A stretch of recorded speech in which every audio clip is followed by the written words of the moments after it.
Hi, this is Tawny from the Dirty Bits podcast, and you're listening to Is This Adulting on the Orbital Jigsaw Network.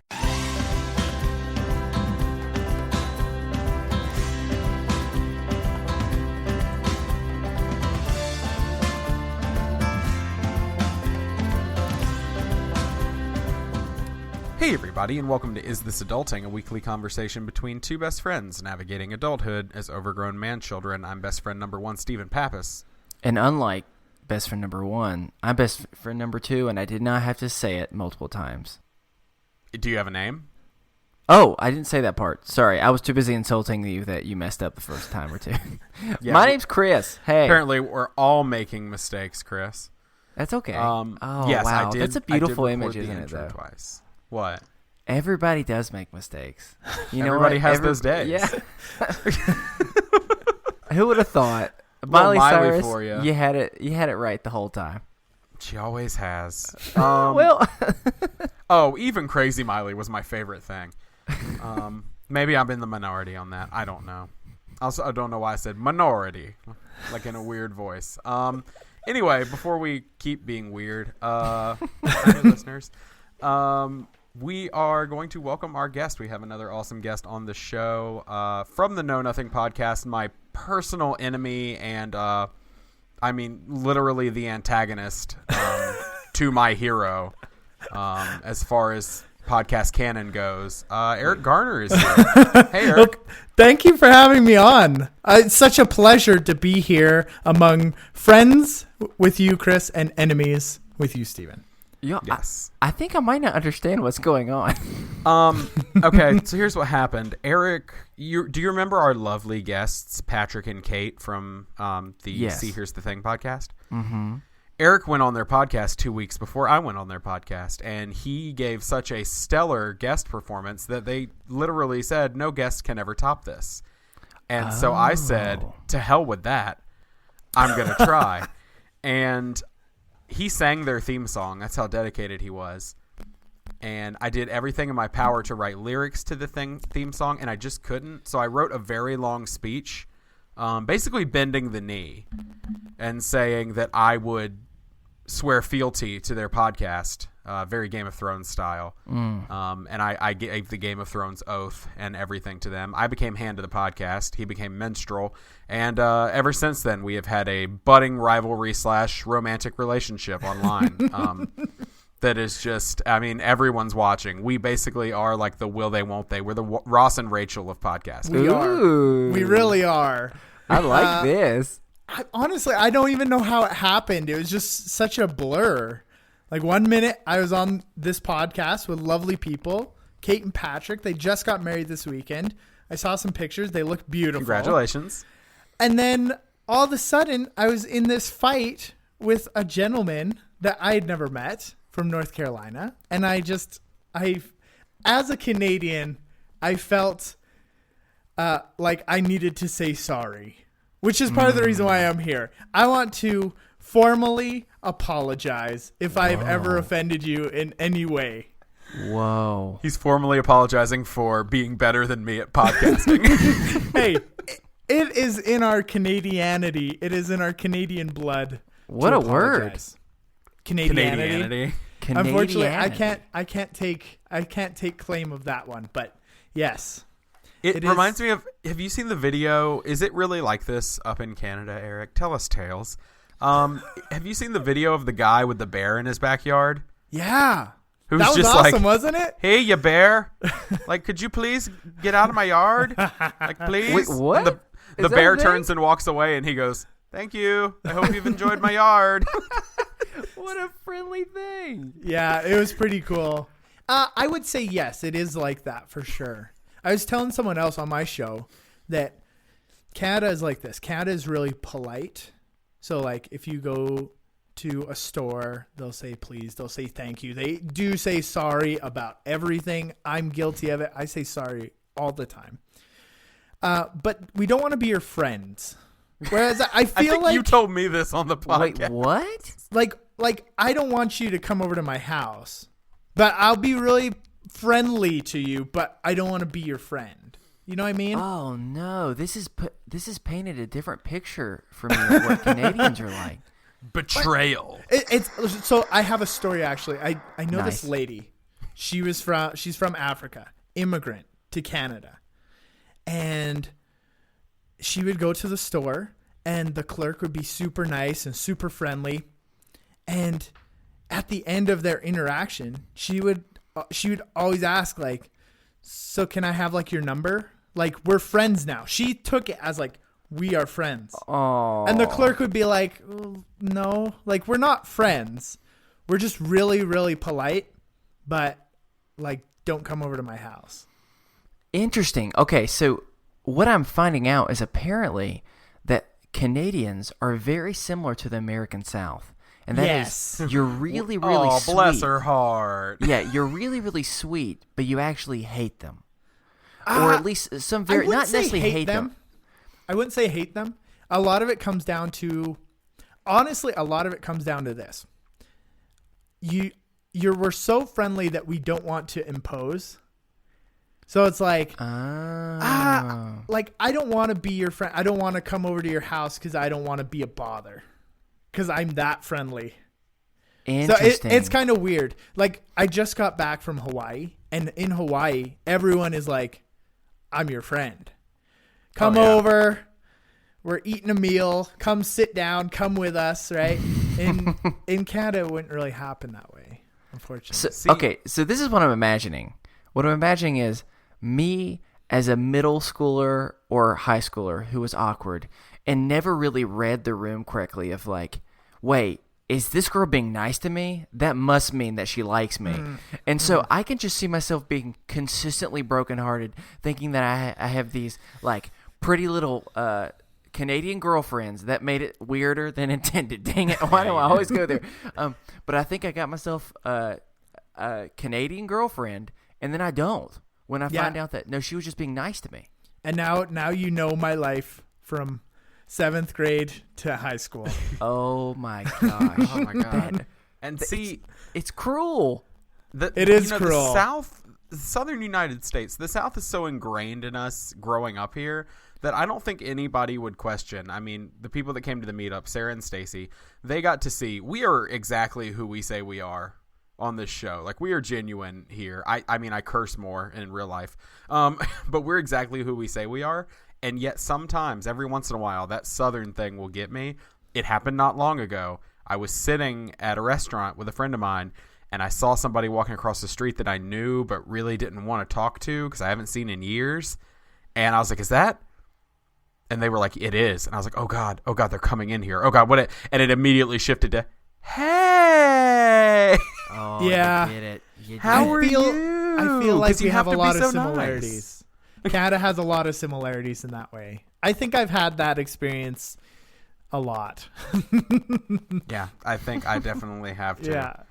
Well, we are going to move along here to housekeeping in just a second. But before we do it, do you want to tell everybody just a little bit about your podcast, where they can find you on the interwebs? Yeah, so the podcast is called the Know Nothing Podcast. It's Know Nothing, all one word.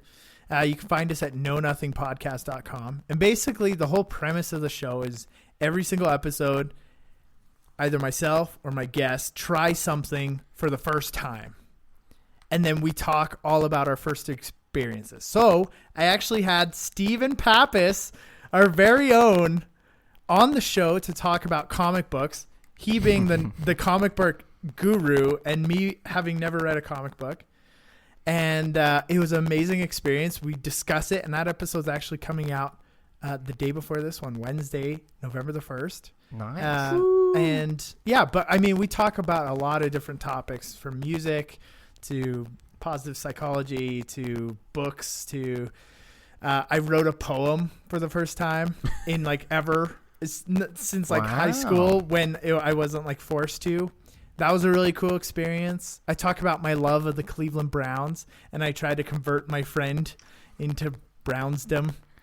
And that's an unexpected love to have. It is weird, but and a sad love them one-sided nonetheless. love.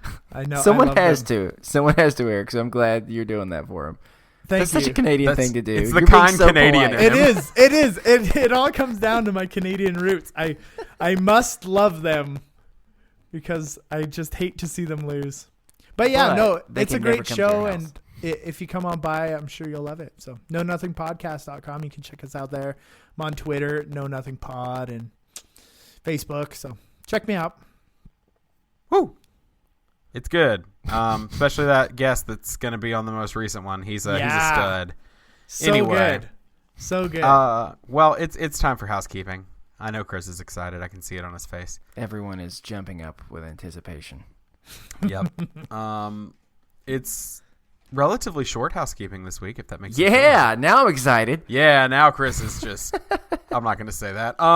Anyway, we want to say thanks to Tawny from the Dirty Bits podcast. Oh, it would have worked because I'm going into a Dirty Bits thing. Oh, well. We want to say thanks to Tawny from the Dirty Bits podcast for the audio drop at the beginning of the episode. Remember, if you want to do one of those, you can record it on your phone. All you have to say is, hey, this is your best friend and your name from wherever you're from. And you're listening to Is This Adulting? And we will tack it on the beginning of the show. Hey, Stephen, we should practice it. Hey, Eric. Yeah. Why don't you model for everyone else what it's like to do a little bumper at the beginning? So everyone can hear it and go, oh yeah, I can do that too. Let's hear your best, very Canadian voice when you say it. Okay. Oh, the thing is, I don't do a good Canadian accent. All right. Although I'm sure I just have one naturally. How about this? Can you do a Southern accent? No, I don't want to offend. You're putting me on the spot, but I will do the bumper. Are you ready? Okay, let me hear it. And I don't know. Hi, this is Eric Garner from the Know Nothing podcast, and you're listening to Is This Adulting? Yeah. He was so close, but you forgot best friend. Oh, wow. Oh, no. Failure. God, this sound effect thing should have ended last week, but it's back. I love it. I loved it. Well, get ready because it's going to be all sound effects all the time. Extra points for singing the ending song, though. Oh yeah, you should. You do. Yeah, I was You do. very impressed with that. The collection is out there right now, just like we got to sign this guy. They do. I actually went and checked them out. I really enjoyed their albums. So Yeah, They're really great. thank you for the recommendation. As Hey, one I'm music lover, to I'm sure two others. So Nope, hate music. All right, well, tickets are still on sale, by the way, everybody, for the November 11th live show in Washington, D.C. at DC Podfest. It's $20 a ticket, and that will get you in to see us, the Karen and Ellen letters, and a segment they're calling 7 Minutes in Hell, which is where indie podcasts come up and they have 7 minutes to pitch their podcast to a panel of judges and just see what happens. oh no. Yeah, I'm not doing it. I'm very glad we're only doing a live show. If you have very little confidence, don't do that. Yeah, please. if you need to be like comforted, I'm not sure that that's going to be the best thing for you, but our show will be. And we actually have a surprise guest who will be joining us for our show, so I'll keep you all in suspense. It's a dog. It is. It's my dog. It's Ghost. He's No, going to play no. the game with us. I love your dog, but no. He's too big for that. He'd eat all the pancakes. He would. And you can get tickets to that at dcpfliveshows.brownpapertickets.com. I think there's still some available. We're also having a meetup that weekend with the cast of the Karen and Ellen letters on the day before, which is Friday, November the 10th, at the All Souls Bar in Washington, D.C. That'll be at 6 p.m. So come by, say hey, check us out. Come for the Karen and Ellen letters, stay for the two sad guys in the corner. Oh yeah. Well, with all that being said, we are going to start off this week just like we do every week with a mental health check-in. So, Chris, how you been this week? It's actually, in all seriousness, it has been a horrible week. It has been such a bummer. I don't know why Steven is being a jerk right now. No, I'm cheering because we are kindred souls. Oh, okay, there we go. It's very interesting how I've talked about this before, but you can find yourself having a couple really good weeks in a row, and things are kind of starting to feel like they're going in the right direction, and then something can just make you spiral back down. And as anyone who listens to the show has known, I've been kind of dealing with health stuff, and I think I've just been kind of coming to grips a little bit with a lot of this health stuff has to do with the severe amount of anxiety that I still have, and I'm trying to recover from just a really rough last couple of years. And I'm just starting to realize how, I don't know if any of you know what I'm talking about this, but it's amazing how you can honestly think that you're not anxious, but then you realize that you have been anxious. You know what I'm saying? It's almost like your brain can trick you. And that's kind of how I've been. Like, I thought I was doing well, and then I'm starting to realize, like, my body's saying, nope, way to trick yourself, but you can't trick me.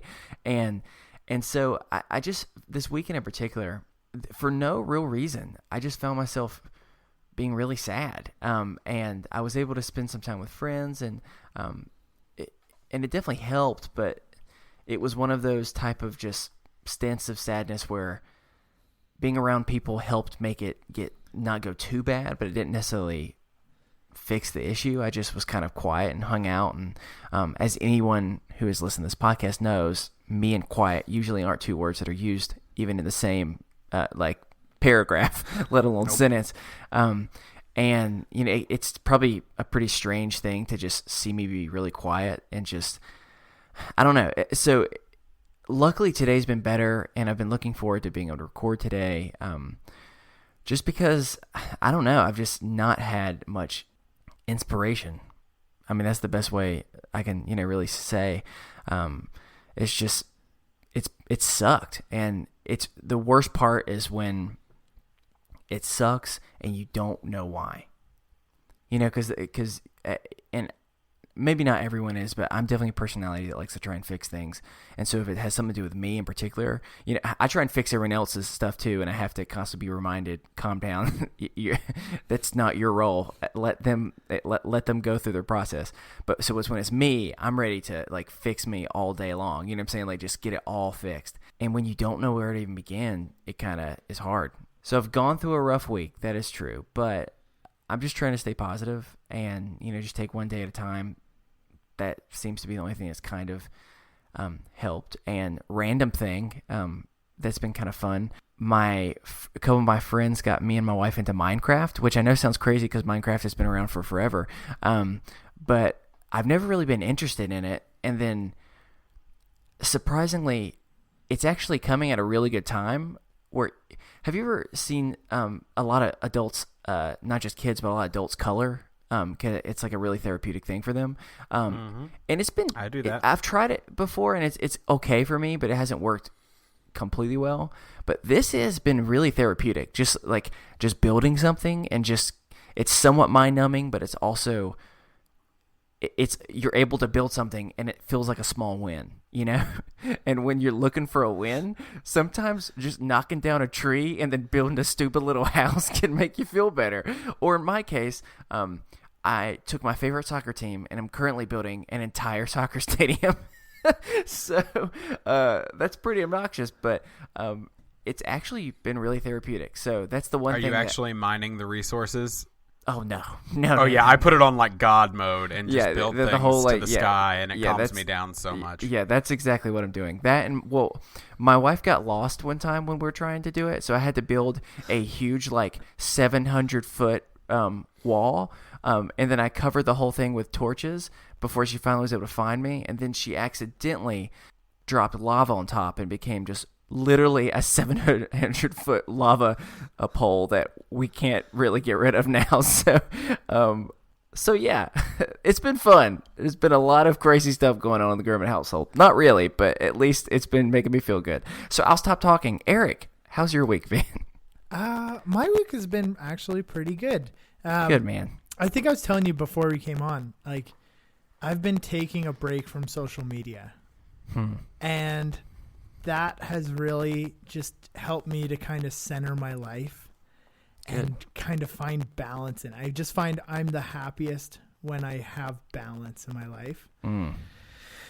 Maybe to the detriment of other things, like being super successful at my job or whatever. But just when I have balance, that's when I'm the happiest. And so I kind of cut out social media And I've been doing that for a couple months now and just really focusing on other things. And it's been really great experience for me. So, yeah, no, this week has been great.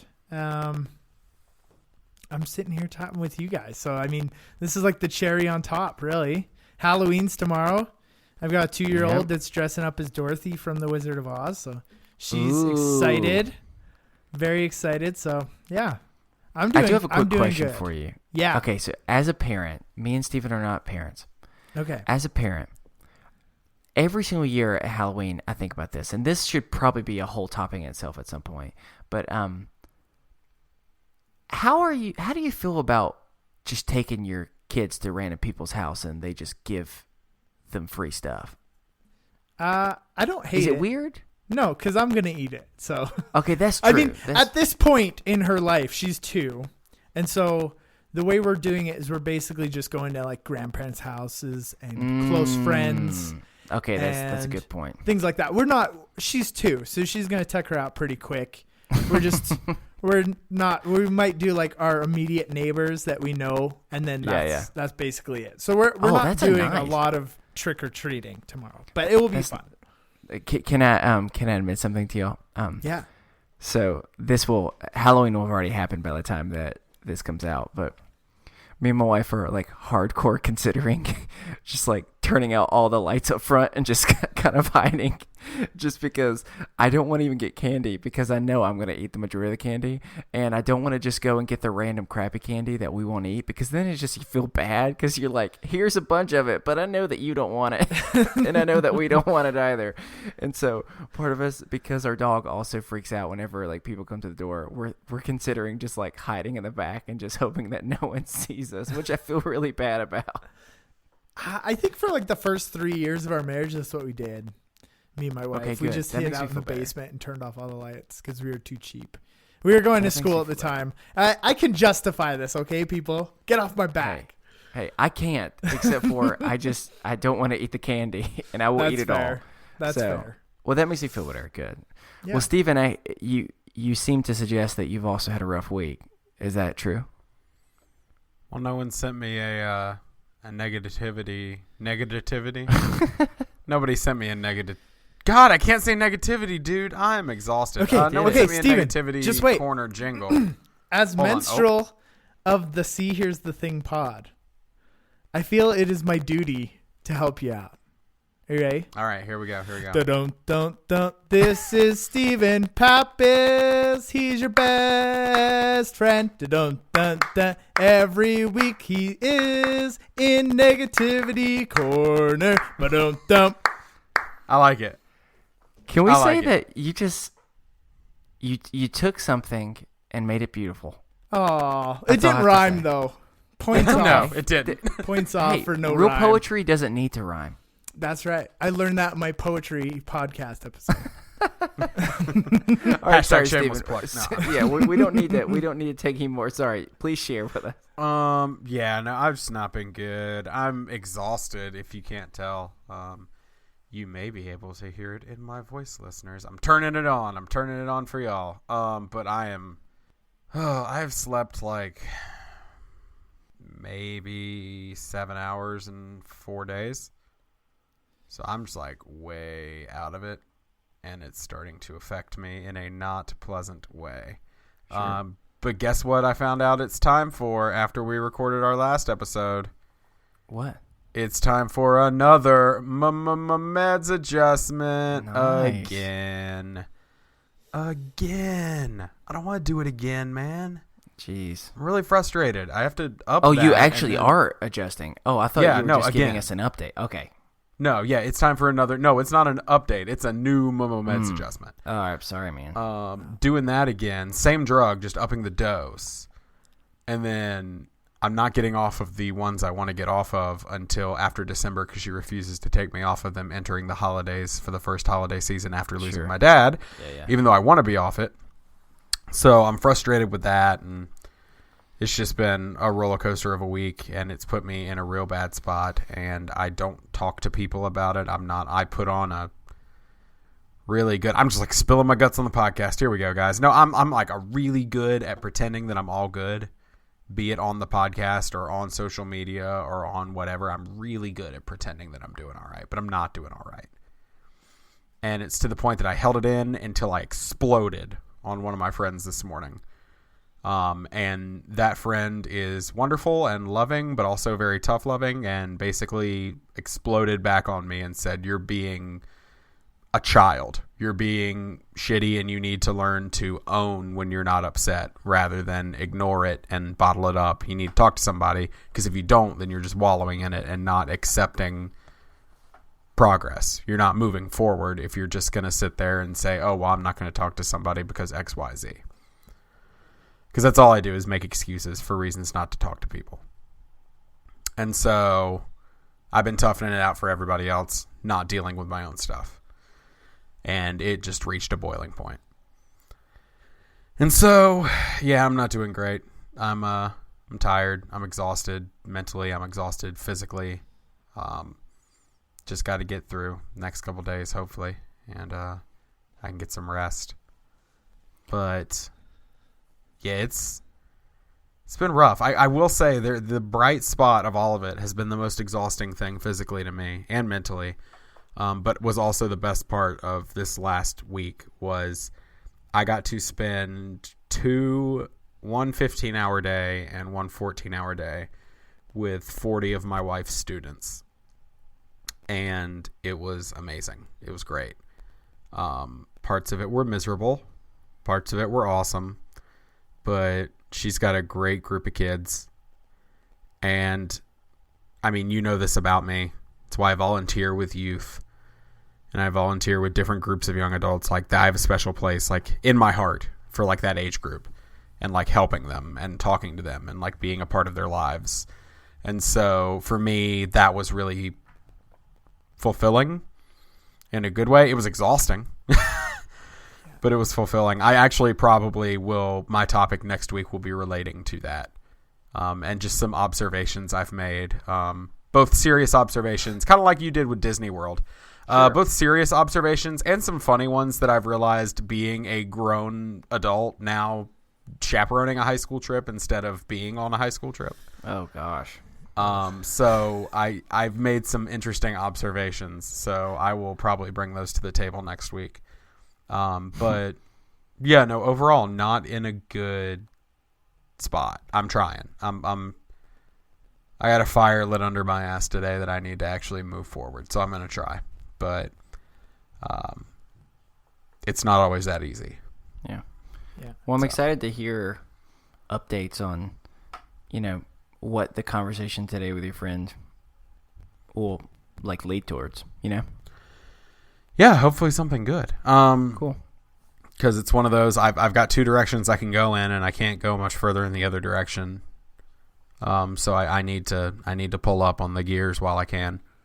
So I'm going to do that, but I'm going to push forward. We'll see what happens. We'll see how the meds adjustment goes, and we'll see how being with Chris Grimmett for a whole weekend in Washington, D.C. will be. But before we we're going to talk about that. But it's going to be real good. Before we get into that, as always, if you have a mental health check-in you'd like to share or an idea of how we can encourage you throughout the week, email us over at isthisadultingpod@gmail.com, or you can join the Is This Adulting Best Friends on Facebook. If you do email us something and you want it read on the show, just let us know it's okay to read it on the show, and we will read it confidentially. I actually have a couple of new ones, but we're going to save those for next week. I try to read those on weeks when we don't have a guest, in the interest of time and respecting our guest, just so that we can actually devote as much time as we can to definitely hearing and offering our take to the listeners. So we will have one next week. Also, I've been so exhausted that I didn't put show notes together till about 5 minutes before the show. So, hey, that's sorry, all right. Dude. We're like 30 minutes in. Can you believe that? Yeah, we are, and it's gonna be maybe Eric will be the one to break the record. The new crown. Man, every podcast I come on, I like break records. I set new things. I'm bringing my A game for this episode today. I'm basically podcasting God. I've been thinking about it all day. I'm ready. Perfect. All right. Well, Chris, do you wanna mention what we're going to talk about today? Because it's going to be interesting. Yeah, sure. So I didn't know if you were done with your sentence or if you were going to keep going. There was a fun pause there, so I just figured I would. No, I'm just thinking forward to the future of how our friendship ends in the next couple weeks. Okay. So, all right. I just want to talk about. So we've still got another episode before this happens. Well, actually, the episode will be coming out the day that we're actually traveling. And so that's why I wanted to kind of talk about it a little bit in advance. And that's just road trips. So, me and Stephen will be going on a road trip. We'll be going to DC, which I'm excited about. But it just started to make me think more generally about, I think everyone has been on a road trip at some point in their life, whether that is, an hour somewhere or whether it's across the whole country or, wherever it might be. They've had a really long road trip, maybe even one of those long family road trips that it's good for parts and it's horrible for others. So I just kind of wanted to talk more broadly about road trips. I want to kind of hear what are some of the things that you'll like, some of the things that you don't like. What are some of the things that you wish you could do right now that you only really get to do on a road trip? Just really anything. I just wanted to hear some of your thoughts. So who wants to go first? Yeah, I'll jump in. Let's hear First of all, I think the key to a good road trip is everyone on the road trip has an assignment. Okay. You got the driver. That is probably the most important assignment. Okay. Yes. Just get us there safely. Please don't kill us. Yes. Okay. I think I would agree. Front seat, you have the DJ. In my opinion, second most important assignment. Sure. You got to have good road trip tunes. Because seriously, that can kill a road trip, not having the proper tunes. No one wants a road trip where Enya's playing. No. No offense to Enya, but Nothing. I don't necessarily think that's the best road trip music. And now I know exactly what I will be buying the entire discography of for our road trip to Washington, D.C. What if we're just completely silent listening to Enya? Oh, so cruel. We'll live stream it. Oh, that sounds like the worst. And then I think the third most important, arguably maybe the most important, is the back seat has to distribute the snacks. Oh. Road trip snacks, key, crucial to a good road trip. Yep. We could dive in on just road trip snacks. My opinion, peanut M&Ms. That's like my go-to. That's a heavy hitter. I know I like to, Eric. I'm more of a cracker guy myself. I like something a little bit more savory. And the reason why is because you can eat more and you don't feel as bad as quick as if you eat a lot of candy. Okay, that's fair. That's more of what it is. And I and my wife is the same way. We can kind of sometimes tend to be a little bit car sick depending on what type of, drive it is. And so because of that, it's like trying to I don't know why Steven's giving me super creepy eyes. I'm gonna make you really car sick. Okay, now he's just trying to, this has become all the things that he can do to make it be a bad car trip for me. Taking notes. But yeah, so for me I think it'd be safer. So I'm actually glad you brought something up. So I wasn't expecting to talk about this, but so you talked about the roles that each person in the car play. And I want to hear your thoughts on a very controversial topic when it comes to road trips. And that is the idea of falling asleep while the driver is driving. Are you pro or against falling asleep? I want to hear your thoughts. Here's how I feel. You got to gauge the type of road trip it is. If it's a long distance haul, then I'm pro it. The most ideal road trip, if you can swing it, if it's feasible, is to have 4 people. And the 4th person's role is to sleep so that they can then take over for role number 1, right? Okay. If you're doing like really long haul. If you're only doing, this brings me to another Canada point. Canadian road trip fact. I think that Canadians, the way they talk about driving somewhere, they always talk in hours. Whereas I feel Americans talk mostly in miles. So it's like, you know what? We're going on this trip. It's 600 miles away. Whereas Canadians were like, oh, we're going on this trip. It's 5 hours away. That is so interesting. And no, I do time. Do you do time? I feel like for the most part, most of the Americans I talk to talk in distance, not in time. I would agree with that. I mean, all the time, even like most of the people I know will be like, yeah, that's like 10 miles away or something. And it drives me crazy because I don't care about how many miles away. I want to know minutes. I want to know hours. Yeah. I want to know days if need be. So I'm in the exact same boat as you. That's the only way we talk about like a road trip. We only talk about time. Mm-hmm. So for me, I live in Alberta. Everything here is really spread out. So the next biggest city is 2 hours away. Okay. And so driving longish distances is not really a thing for me. So if I was doing that trip 2 hours, I would definitely stay awake as a courtesy to the driver, as like I got your back. Yep. I'm here. But if it's a long roadie, then you got to have someone sleeping. Okay. I've just done some quick research. Yeah. We're looking at 6 hours and 9 minutes. All right. From us to Washington, D.C. for this show. Okay. So I'm going to let you know ahead of time. That is not an acceptable distance for you to sleep. 6 hours is not that much to ask for you to stay awake. All right. So here's my question for you. My wife falls asleep after 20 minutes of any trip. So my question is this.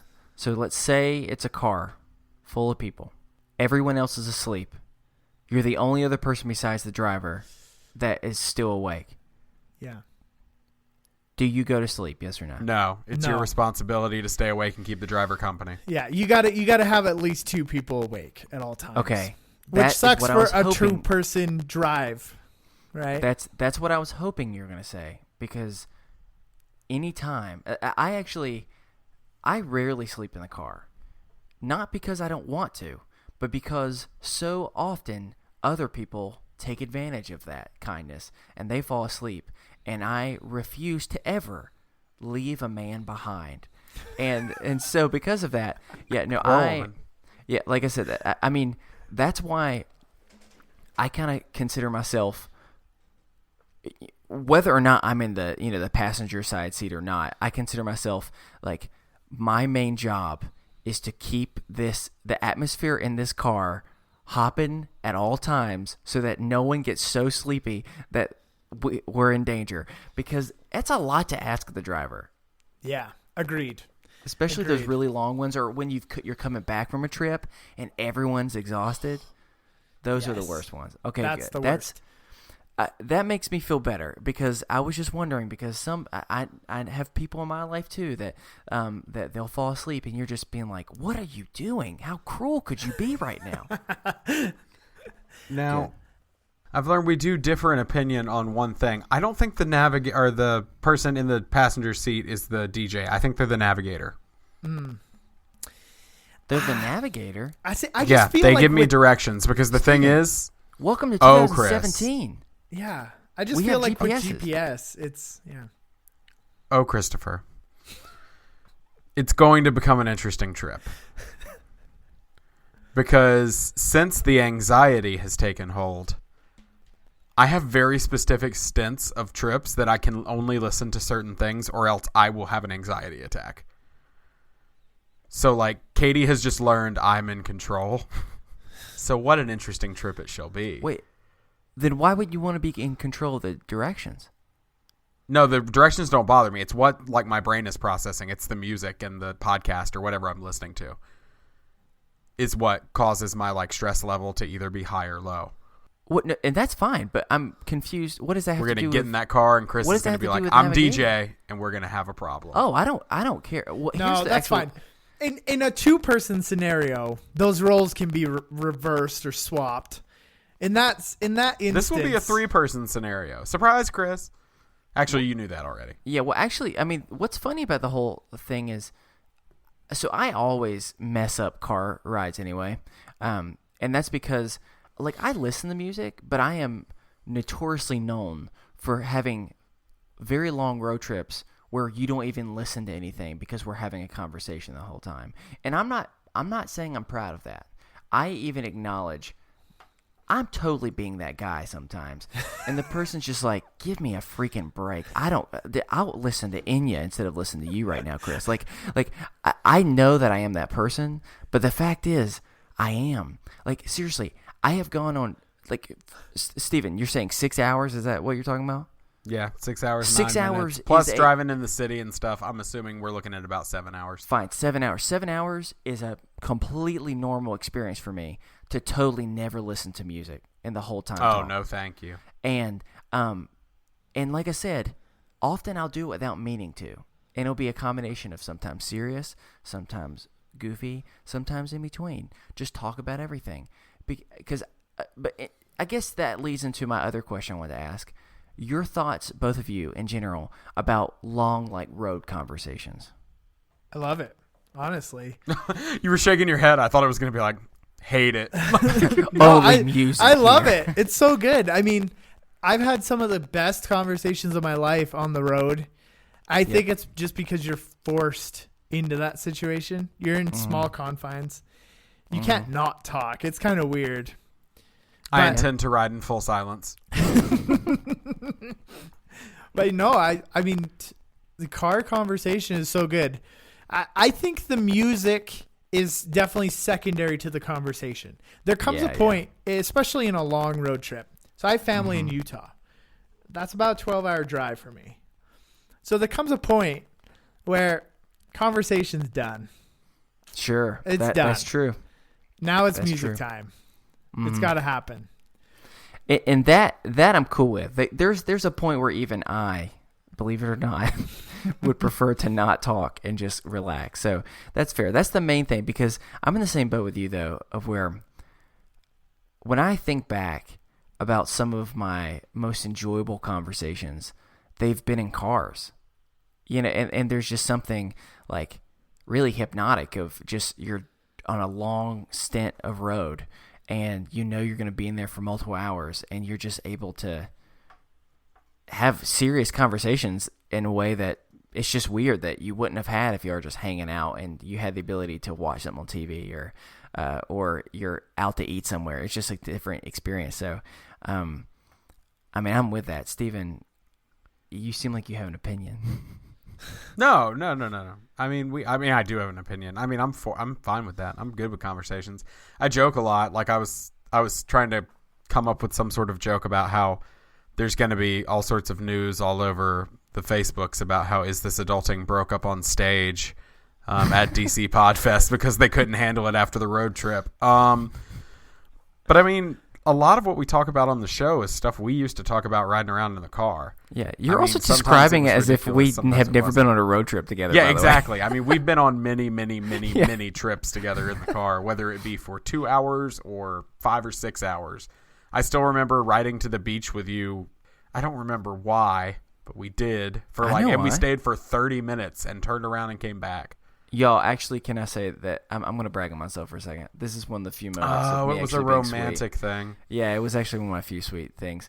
It was for an anniversary of me and my now wife. It was it wasn't our year. It was like our 6 month or something like that. Oh, and cute. Yeah, that was back when we actually counted 6 months, not years. That's when we were actually cute and we weren't old, leathery, gross bags. I take all of that back. So that's why we went on that trip. But good. I was hoping you were going to say that because I'm definitely having some conversations with you. No. I'm bringing flashcards, a bunch of random topic ideas. We're going to have so much fun. I'm bringing all the Enya. I love it. The perfect music in the background. Honestly, though, road trips are just, when I think of my childhood, it's like synonymous with road trips. Oftentimes, when I think of family vacations, I don't actually think of the vacation. I just think of the road trip. Like that's all that pops into my mind, or just experiences I had with my family on the road. Yep, I get it. Well, how about this? Last thing I want to talk to you about road trips is this. Do you have a favorite car game? Oh, favorite car game. we always play the license plate game. So I don't know how license plates are in your neck of the woods. Ours are 3 letters and then 3 numbers. So the game is this. You try and find every number combination, but you have to go sequentially. So you start and you try and find a license plate that has 000. Whoa. And then you try and find a license plate that has 001. And then forth. And you can go the opposite way. So you can start at 999 and come down. But that's the game. Is you look for license plates with the number as you're going along. How far have you gotten in that? I think I started at 000 and I went and I probably got to 300 something. No way. Yeah. It's a fun game, but it's hardcore.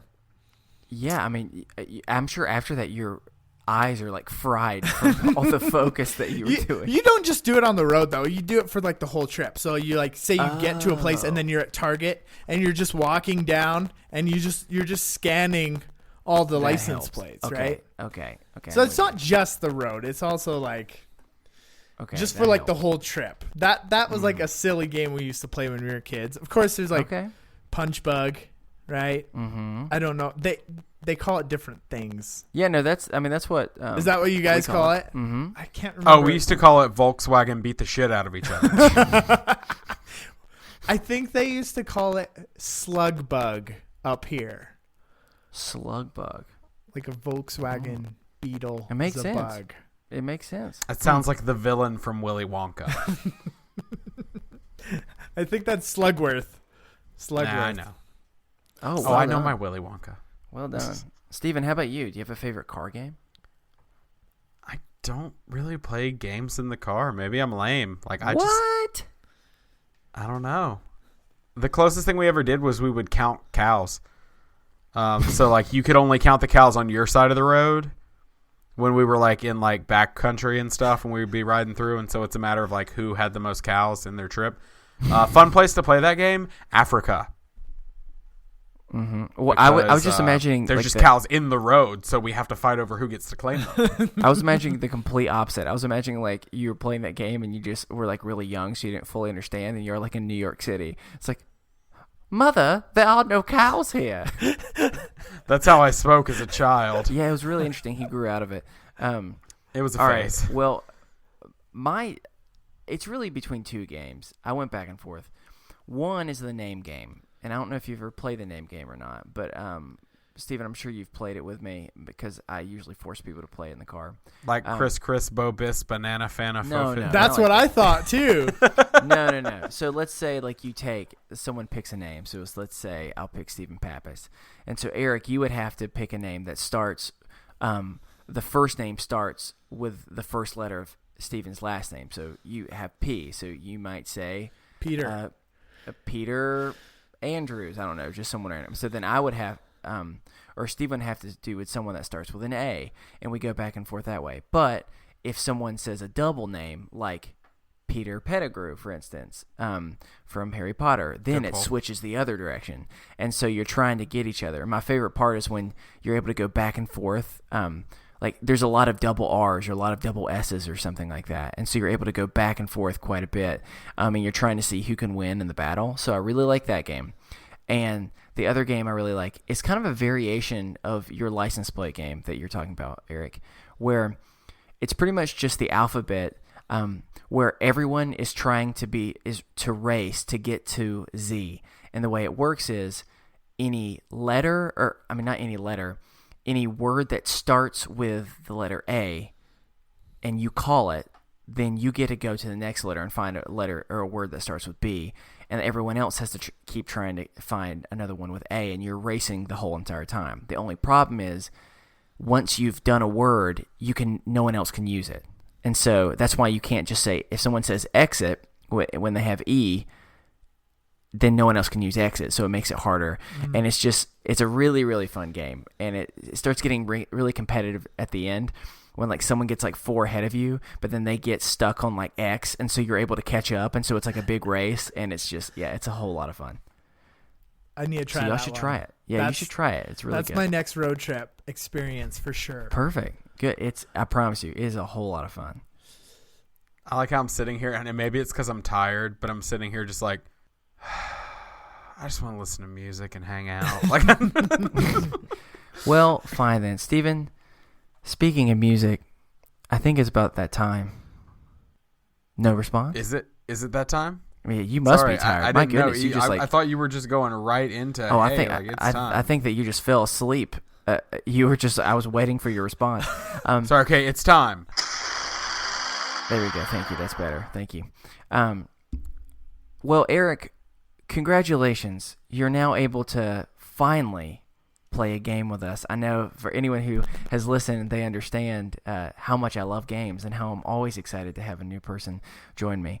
Well, this one is not so much a new game as it is a fan favorite, so to speak. And by fan favorite, my wife likes it. So it's more Chris's wife's favorite, and I don't even know if it's her favorite. I just know that she happens to like it. So with that, I wanted to try and think of something related to you, Eric. And I didn't know that you're in Canada, or I would have picked something more Canada inspired. Okay. But Bryan Adams. Bryan Adams. Justin Bieber is technically from Canada. Not technically. He is from Canada. Yes. Celine Dion. There's so many people. I could have chosen. Nickelback. We also have to claim them. Don't own that. Don't own that. Yeah, you might not want to own that one. But that being said, I wanted to pick something based off of just the fact that you said you know nothing is the whole part of your the whole core of your podcast, and so I wanted to make you feel like you knew what was going on at this show. And so I love it. That way, I picked a well-known song because it's time once again, Eric, for Rad Libs. Oh my gosh, this is like ready? the happiest moment of my life. Move over wedding. Move over birth of my child. Rad Libs is here to stay. This is the greatest. I just imagine you like the birth of your child go, I shall name it Rad Libs. And since you know nothing, we will actually be doing the Game of Thrones theme song, so the lyrics will be pretty easy to replace. Okay. No. I see. The part of the whole thing is you don't know what it is. Neither does Steven. This is just my dirty little secret. Don't know why I made it that weird. It's All American Rejects' dirty little secret. Yeah, I know. I realize that's what it was probably. So with that, we're going to get started. For anyone who is new to the show, what I do is I take a very popular song from some time throughout song history, which is pretty broad. And then I just take out random words and ask our contestants to just fill in new ones in its place. Then I'll re-sing it and see if we can take this song back to the charts in 2017. Eric, Steven, are you ready for Rad Libs? I was born ready for this. Seriously.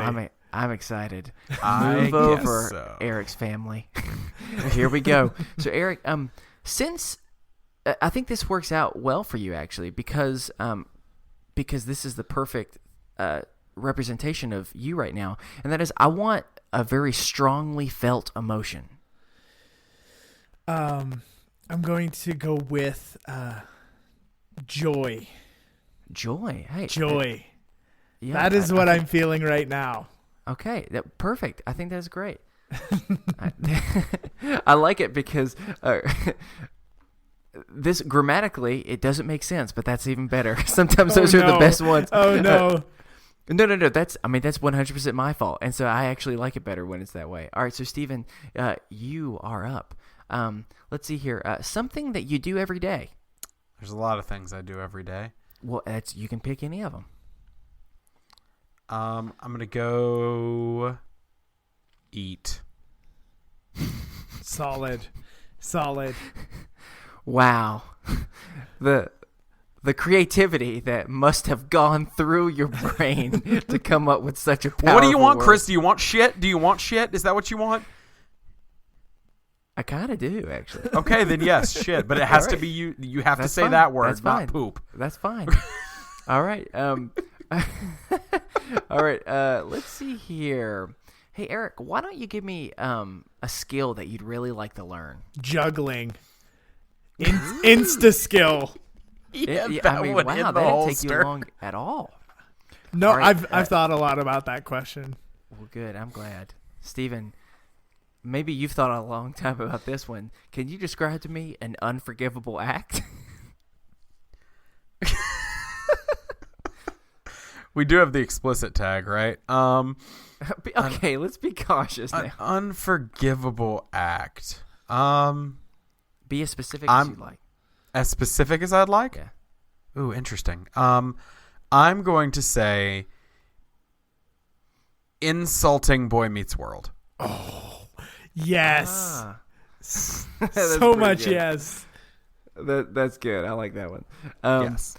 All right, next one. Let's do this one. You know what? I think it's only fair that this fits you well, Eric. So I need you to name a location, any location. Paris, France. Oh, wow. I wasn't expecting Paris, France. I was expecting So somewhere in much Canada. faster and better at this game. he than me. he is really good at this game. It takes no time at all. All right, Steven, give me an elementary school insult. Just something that you would say during elementary school that'd be an insult.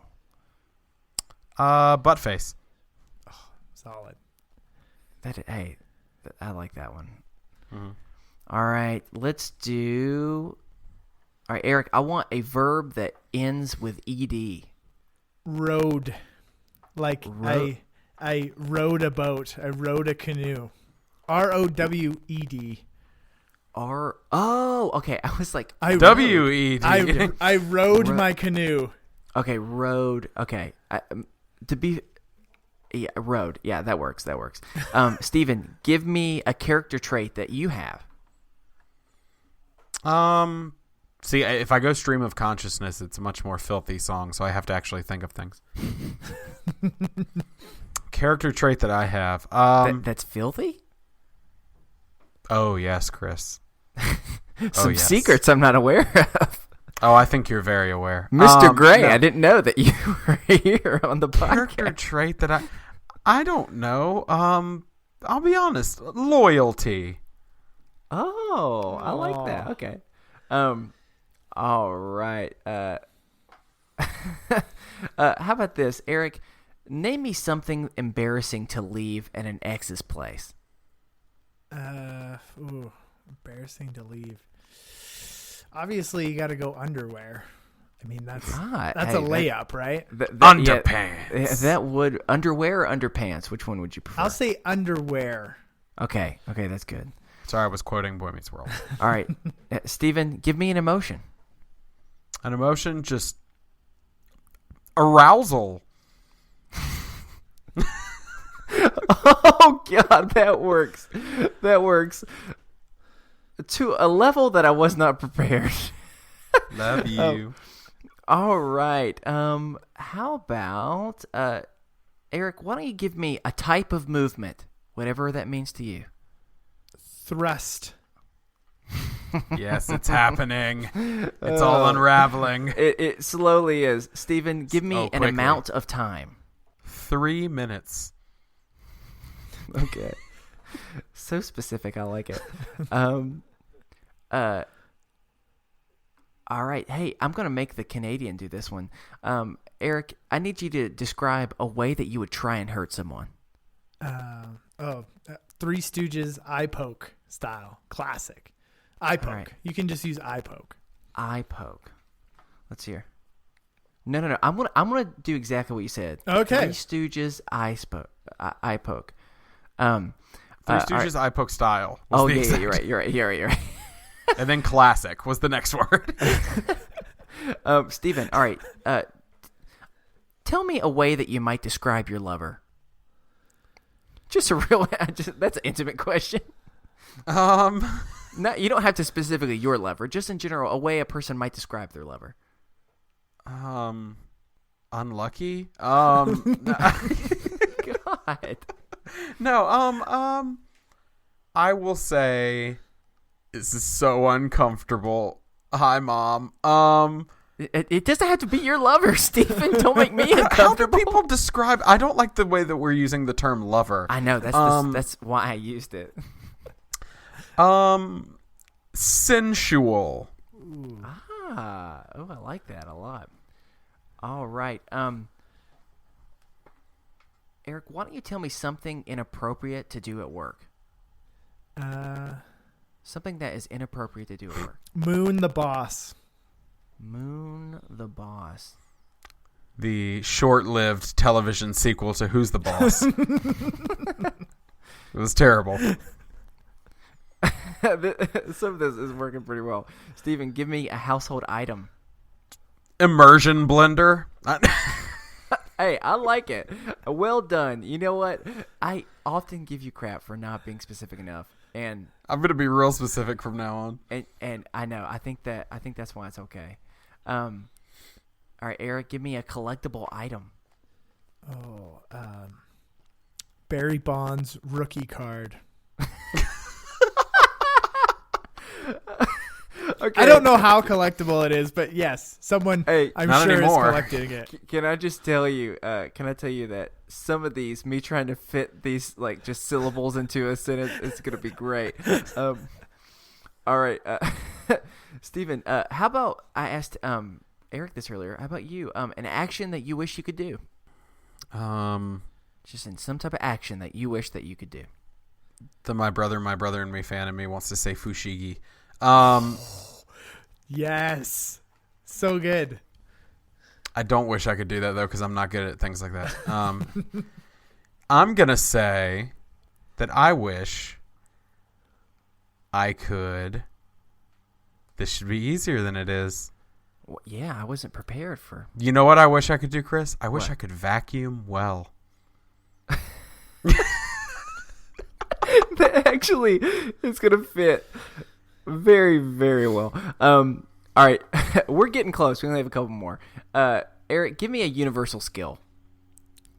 Tying your shoes. I would have gone with peeing, but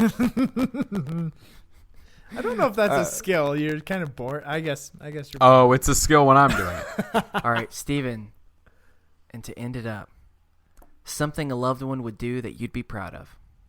And you can't say Moon the Boss. That's already been taken. Oh, dang it. Also, don't say vacuum well. Unless you Damn. really just want You're to. taking all my answers. Something a loved one would do that I would be proud of. You know what I'd be really proud of? What? If one of my loved ones won the Nobel Prize in astronomy. Y'all are giving me very little time spacing for this. Love you. All right. I think that we've got it. Let me just let me make sure, because some of these are, the spacing is weird because of how long some of these are. I think that we got it though. All right, here we go. So let me explain to you my thought process and what song I chose. Knowing that I don't know what type of music you listen to, Eric. So I wanted to try and find something that truly was classic, that it was universal, that has been around for so long that most people should feel comfortable knowing it. So One Direction. No. I decided to go much more old school than that, Steven. I decided to bring out the old favorite, I Will Survive by Gloria Gaynor. I just, I thought it's inspirational. I thought it would be perfect for this. And so I'm going to attempt to sing this. And let's just see what happens. Are y'all ready? Oh. For this next, I can already hear where some of these words are going, and I love this it. next variation of I Will Survive, or what we'll have to decide soon what it is. I think I know what it is, but here we go. At first I was afraid, I was joy. Kept thinking I could never shit without you by my side. But then I spent so many nights thinking how you insulted Boy Meets World. And I grew loyal. And I learned how to juggle. And so you're back from Paris, France. I just rode in to find you here with that arousal look upon your face. I should have changed that butt face look. I should have made you leave your underwear. If I would have known for just 3 minutes you'd be back to bother me. Go on, go. Thrust out the door. Just turn around now, 'cause you're not sensual anymore. Weren't you the one who tried to Three Stooges I poke me style with immersion blender? God, did you think I'd crumble? No. Did you think I'd lay down and moon the boss? Oh, no, not I.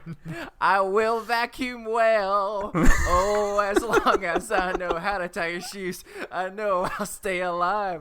I've got all my life to live, and I got all my Barry Bonds rookie cards to give, and I'll win the Nobel Prize in astronomy. I'll win the Nobel Prize in astronomy. Hey, hey. Yay! Oh, that was so the proud of you. best. That was the best. That was so good.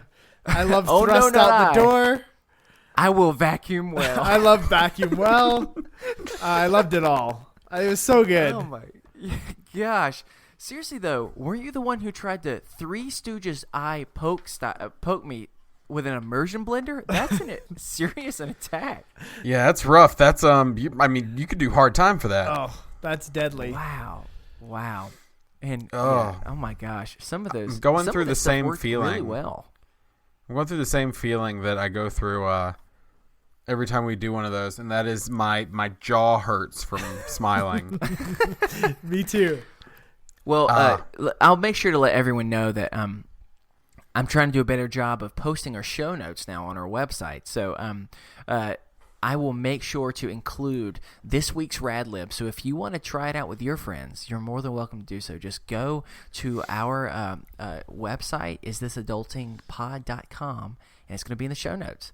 And I'm going to do a much better job of putting it in there for everyone. So So good. I hope that vacuum you enjoyed. I'm telling you, I don't know if I can think of a better car game than this. If you're going on a road trip, a little bit of Yeah. Rad Libs in your life, that would be awesome. That is pretty good. That would be pretty good. Hey, by this point we have what? Is this the third or fourth that we've done? This is definitely at least fourth because we did. What was the first one we did? Was with Nina. We did. Nina? Don't Stop Stroking. Oh yeah, Don't Stop Stroking, and then we did Crack a Boom Boom. Crack a Boom Boom and All My Fluff. Yeah, All My Fluff, and so now it's I Will Vacuum Well. Is that what we're I calling think it? it's I Will Vacuum Well. Yeah, I kept thinking I could never shit without you by my side. How painful must that be, though? Seriously. Oh man. Yeah. Gosh. Oh, the sadness. Well, speaking of music, Yeah. hey Eric, do you want to tell us what you want to talk about tonight? Yeah. What your topic is? I would love to. So when I was first asked what we should talk about, immediately the thing that popped into my mind was we should talk about music, and not only just music that we like, but experiences that we've had with music. Like those times in your life when you've been listening to music and it has like just rocked you to the core. And the reason why it comes up is I have my degree in music from the University of Lethbridge. Go Cool. Pronghorns. And- Pronghorns? What is that? Excuse me? Is that a that a musical frog? instrument? Or is No. that a No, type look of it frog? up. A pronghorn is as a type of antelope native to Western Canada. Prog? Spell Prong, this for us. Pronghorn. P-R-O-G horn. Horn. I believe you're referring to Antilla capra americana, a species of artiodactyl mammal indigenous to the interior western and central North America. There you go. I'm sorry, Eric. I didn't notice it when you used its layman name. I only know it as the Antilla capra Guys, americana. there's one, and he just looks so fun. Right? I want to look into this. They have a big statue of it at the university. Oh my and- gosh, is that not just a fun little creature? Yeah. We don't have any sports teams, really. Our basketball team went 0 and whatever. I think it was like 18. They lost every single game the one year. Yeah, so there's that. But Go Pronghorns.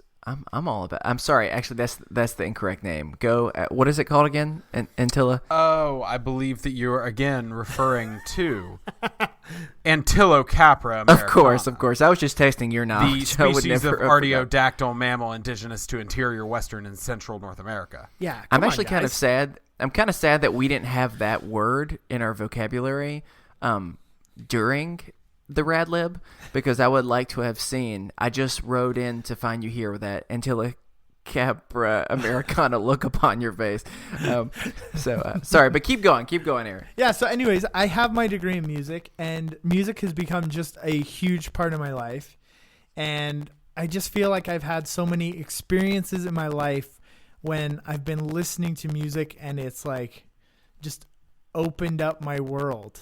And so I kind of want to float out to you. I have a couple stories I can tell about when music changed my life. But I want to ask you guys, what are some of your times that music has changed your life? Maybe what's some of your favorite music? Let's just kind of do a dive into music. Steven, you go first. No, you go first.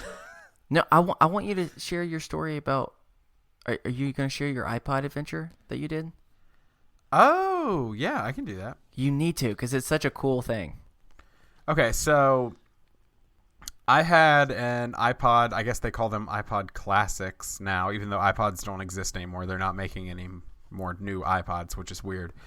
But I had an iPod Classic for years and years and years, and it held, I think it would hold like 30,000 songs or something. And I had roughly 6,500 songs on my iPod. And I came to realize like a lot of it I hadn't listened to in forever, and some of it I had put on my iPod, like music that I got or would get for free or whatever. And I realized I didn't know all the music on my iPod. There was stuff on there that probably needed to come off. There was stuff on there that I probably forgot that I loved, and I just didn't remember. So I decided to start a blog. And I've tried to find the blog entry, by the way, because it keeps reminding me on Facebook in my memories of like, hey, on this day. But the blog was left alone so long that it deleted itself. Oh, no. So I can't read them anymore. Stupid Tumblr.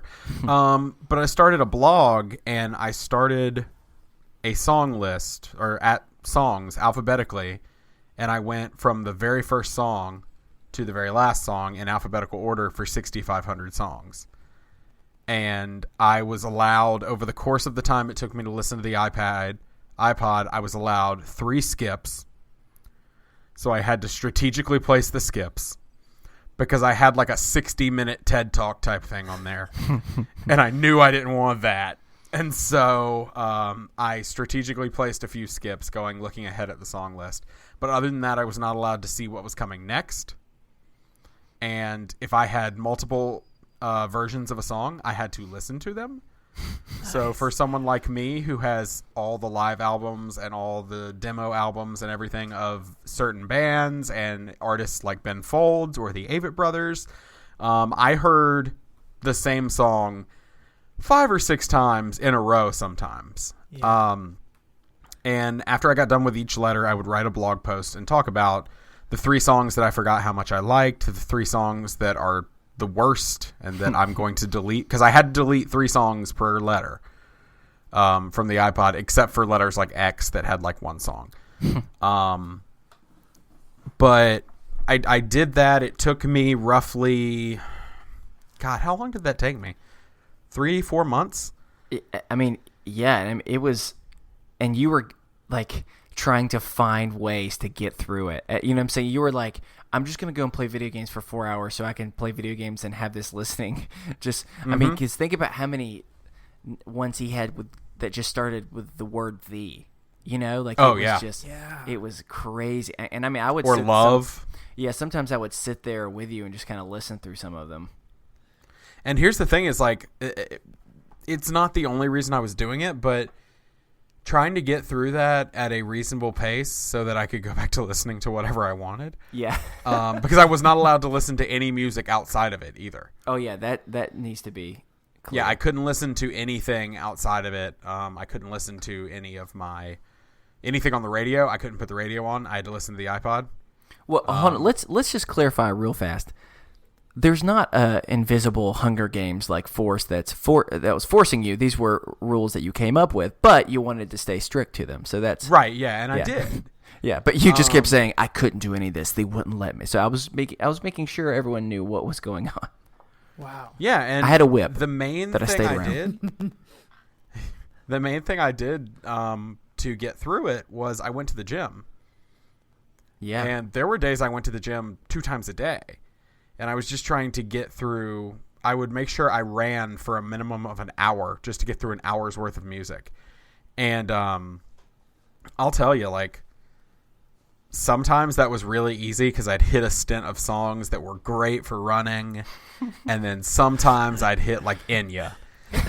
It wasn't literally Enya, but I would hit, like... I will remember you. Essentially, I would hit like a stretch of songs like that, or like it would be like, you know, I did this in the spring, so it'd be like March, and all of a sudden like a Christmas song would come on. I'm like, oh, brutal. God, I hate this. And and one thing that I forgot to account a skip for is a track off of Let It Be. Okay, the album title is going to make Chris laugh. The album title was called Let It Be Naked. And it was the Let It Be album by the Beatles, but stripped down to just the acoustic track without all the backing tracks that they added. And there was a track on there called Fly on a Wall, and it was an 18.5-minute recording of them in the studio just talking. And I was trying to run to that, and it was miserable. But over the course of a year, between that challenge and eating better and running 7 days a week, I lost 115 pounds in a year. Wow. And the only downside to that is I ran 7 days a week. You can ask Chris. I ran 7 days a week, no breaks, 5 miles a day, and I never took a day off. And what did I do? I blew my knee out finally because I did it for like a year. Wow. Turns out you need a day off. Yeah. I'm just imagining him running. And, like, he gets to that one track where it's just them talking. And it's like, he's like 8 minutes in. And he's just, hey, Ringo, you want a turkey sandwich or do you want a ham sandwich? And it's just like, how do I keep running? What's it all for? There were many times that I almost gave up on that. But you didn't. But that sounds like I quite didn't. the I stuck experience, to it. though. That sounds amazing. Like, It was want cool to try and do that. Well, my next thing I want to do at some point, I don't know if I'll blog about it. Hey, listeners, if this sounds like something that you're interested in, please let me know. I have a shelf full of movies sitting on the other side of this room, and some of the movies I own, I have never seen. And so I'm considering working through my movies in alphabetical order the same way I did with the iPod and setting myself a time limit like 4 months or 6 months or whatever, and I have to get through them all in that amount of time. And I've thought about doing a blog and working my way through my movies just so that I've seen every movie that I own, because there are some movies I own that I've never seen. And so I just bought them because they were cheap and I've heard they're good. So just let me know when you start that, and then I may accidentally slip in a few extra movies. Well, I'll tell you, it's going to be hard when I get to the Star Wars prequels. Ooh. Oh, that is true. That's going to be hard to sit through. Or the day where I'm like, you know what I'm going to do today? Today's the day I tackle Return of the King Extended Edition. I'm gonna slip in Jennifer Lopez and Ben Affleck's cinematic thriller, Geely, which is considered one of the top 5 worst movies of all time. He probably already has it. Come on, Chris. I do not have it, but if you would like to slip a really bad movie in there, Chris, you can just send me on over in the mix. I knew it. I knew you were gonna say it. Don't look. We're gonna keep going.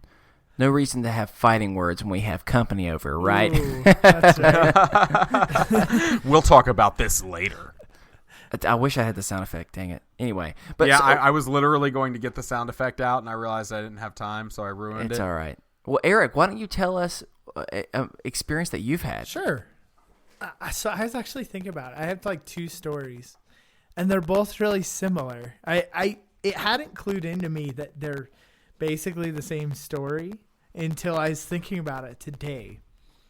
But I think they're both really great. The first one I want to talk about is a band called The Tragically Hip. I don't know if either of you have heard of this band, but they're I have. Canadian icons, Mm-hmm. rock music icons, Canadian icons. The They're lead really singer big. just passed away, didn't he? Yeah, he just passed away. That's what I thought. So, growing up, Are you, Chris? I'm a fan of Canadian soccer, so many people have talked about the Tragically Hip over this past week, Yes. being in mourning. So Gotcha. I'm It in is- solidarity with my Canadian brothers and sisters. that's right. It's a pretty big deal. And growing up, my brother, was a really big Hip fan. He loved this band. And he bought a guitar. And my dad really did not like the fact that he just went out and bought this guitar. And so to kind of spite my dad, my brother kind of taught himself how to play guitar. And he taught himself how to play guitar with all of these Tragically Hip songs. And so my brother, who's 10 years older than me, him and I kind of have this bond through the Tragically Hip. So much so that they're not like my favorite band or anything, but he was off living in South Africa for a while, and they came to town. And me and my sister, who neither of us really loved this band, felt like we had to go see them because that's cool. It is what my brother would want to do. And we went and we had a blast. Anyways, probably last year or 2 years ago, the lead singer was diagnosed with brain cancer, terminally ill. He had a couple months to live. So they decided that instead of wallowing in self-pity, that they would go on a nationwide tour, and sold a ton of shows out. And at the end, they did a show in their hometown, Kingston, Ontario, and it was broadcast on CBC. 3 hours, commercial free. Whoa. Like, think about it. CBC is our CBS or NBC. Yeah. Right. None of those networks are doing 3 hours commercial free. Yeah. They actually did it twice because they re-aired it. And 11 million people watched it. Whoa. Which, to put that into context, there's 36 million people in Canada. So basically, What? a third of the population basically watched this concert. Oh my gosh. And Hold on. There's 36 million people in Canada? there's less than California. Wow. Yeah, I we're did pretty. not know That's so big. I know it's the second biggest country in the world, but we're pretty spread out. Actually, it's like something crazy. Like 70% of the population lives within 2 hours of the border. So if I were to have heard one Tragically Hip song, what would it have been? Oh, that's so tough. Maybe Poets, or maybe I'm trying to think of their big songs. New Orleans is Sinking. That's probably their biggest song. Maybe I put my hand up on my Tragically Hip, and I When dip, I dip, you dip, we dip. We tragically dip. No, sorry. I'm sorry. No, I don't think that's one. Too bad. They missed something with that.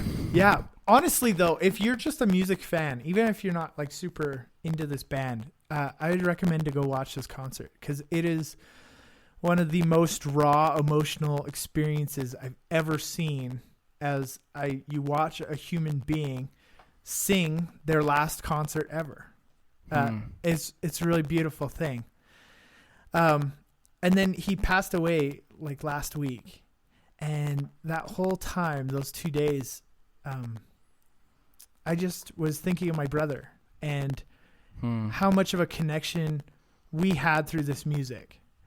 And, music to me is really strong because it unites people.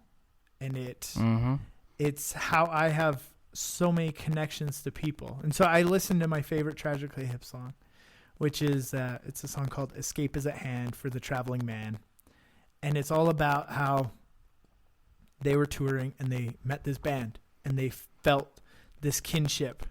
They felt like they were just long lost friends. And of course, like everyone does, they shared phone numbers and said, "Oh, let's do coffee sometime. Let's meet up." They never got to do that because they're both traveling bands and busy. And a couple of years after they met, the lead singer of the one band committed suicide. And so the song is about kind of twofold. It's about having a connection through music and feeling like you've met someone and you bond through music and you've known them all your life. But it's also about taking those moments to reach out. And the line in there is, "I guess I'm too slow." That's the line of the chorus. And just not putting it off and reaching out to people and being friendly and stuff. And so I listened to that a lot, and I just thought of my brother and this connection that we had through this music. And